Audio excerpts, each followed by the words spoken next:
right in his interpretation of the provisions of Section 134, Sub 2B, and Section 299 of the Constitution of the Federal Republic of Nigeria. You see, I want you to watch this video to the end. You are going to learn so much from it. How Supreme Court interpreted the Constitution of Federal Republic of Nigeria. I believe you will learn so much from it. But if you think there is any other thing you want to add up, you can drop it on the comment section. We still go again. And we are moving. Please don't forget to share it. Don't forget to share it. This is very important. Share it for me. Touch the like button. Drop your own comments below. The issue is resolved against the appellants.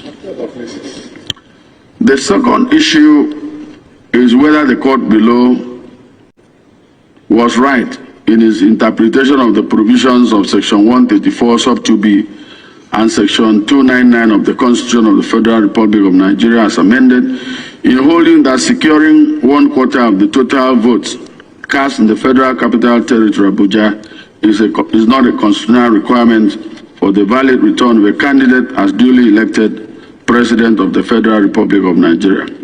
In his argument, the learned senior counsel for the appellants urged this court to interpret the word "and" in Section 134 2B of the Constitution conjunctively and not disjunctively, which will make it compulsory for a candidate to score a quarter or 25% of votes cast in the Federal Capital Territory before he can be President of the Federal Republic of Nigeria. The respondents argue otherwise.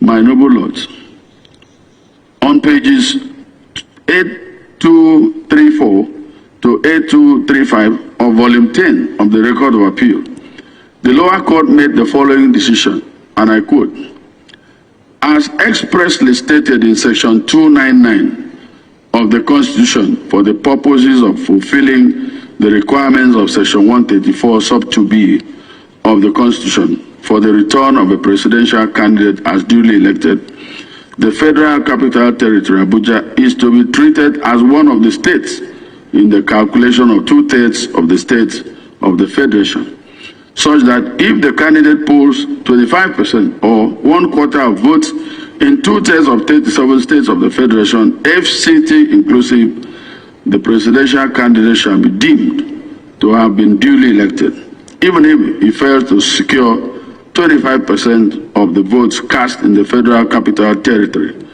Abuja, as the second respondent did." End of quote. To be very honest, I do not see anything wrong with the above decision.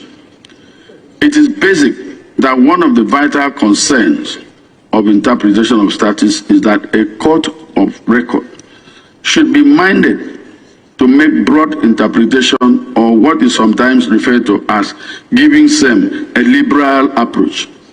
A court should give a holistic interpretation to a statute or the Constitution as required by law.